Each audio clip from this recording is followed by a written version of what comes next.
నమస్తే అండి, నేను విజేత. Welcome to beauty of life అనేది యూట్యూబ్ ఛానల్. ఈ వీడియోలో ఒక హెల్దీ రెసిపీ సామలతోటి పొంగల్ ఎలా తయారు చేసుకోవాలో చూద్దామండి.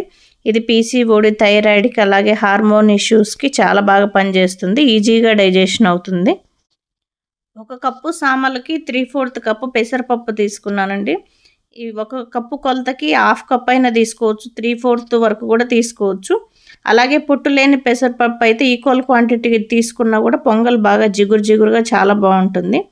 ఈ రెండింటిని కలిపి కడిగిన తర్వాత 8 గంటలు నానబెట్టేసుకోవాలి. బ్రేక్ఫాస్ట్ కోసం అయితే రాత్రే నానబెట్టేసుకోవచ్చు. నానిన సామలు పెసరపప్పులను నానబెట్టి ఉంచుకున్న నీళ్ళను వంపేసి మళ్ళీ క్లీన్ చేసి కుక్కర్లో వేసుకోవాలి.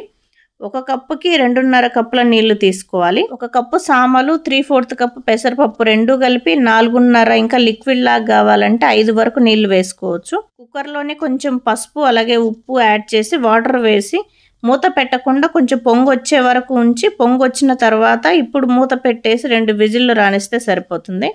ఇప్పుడు పొంగల్కి పోపు పెట్టుకుందాం. హాఫ్ నూనె హాఫ్ నెయ్యి అయినా వేసుకోవచ్చు, మొత్తం నెయ్యితో అయినా పోపు పెట్టుకోవచ్చు. నూనె వేడయ్యాక ఆవాలు వేసుకోవాలి. ఆవాలు చిటపటలాడుతున్నప్పుడు జీలకర్ర, జీడిపప్పులు, కరివేపాకు, పచ్చిమిర్చి వేసి వేగిన తర్వాత లాస్ట్లో ఇంగువ వేసి స్టవ్ ఆఫ్ చేసేయాలి.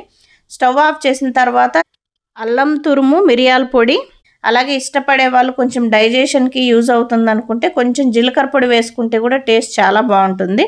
వద్దనుకున్న వాళ్ళు జీలకర్ర పొడి వేసుకోకపోయినా పర్వాలేదు. ఈ పొంగల్ని ప్రసాదంగా కూడా పెట్టచ్చు. అలాగే 10 నెలల నుంచి అన్నం అలవాటు చేసే పిల్లలందరికీ ఇలా పోపు వేయకుండా మనము ఇలా కన్సిస్టెన్సీ ఉన్నప్పుడు కొంచెం నెయ్యి యాడ్ చేసి చల్లారిన తర్వాత పిల్లలకు పెట్టచ్చు. సామలు ఈజీగా డైజెషన్ అవుతాయి కాబట్టి చిన్నపిల్లల నుంచి పెద్దవాళ్ళ వరకు ఎవరైనా తినచ్చు. ఈ పొంగల్ని నైవేద్యంగా పెట్టచ్చు. బ్రేక్ఫాస్ట్ లాగా, డిన్నర్ లాగా కూడా తీసుకోవచ్చు. అలాగే పోస్ట్ ఆపరేషన్ తర్వాత ఈజీగా డైజెషన్ అవ్వటానికి, అలాగే పీసీఓడి, థైరాయిడ్, హార్మోన్ ఇష్యూస్ ఉన్న వాళ్ళకు కూడా సామలు చాలా బాగా యూజ్ అవుతాయండి.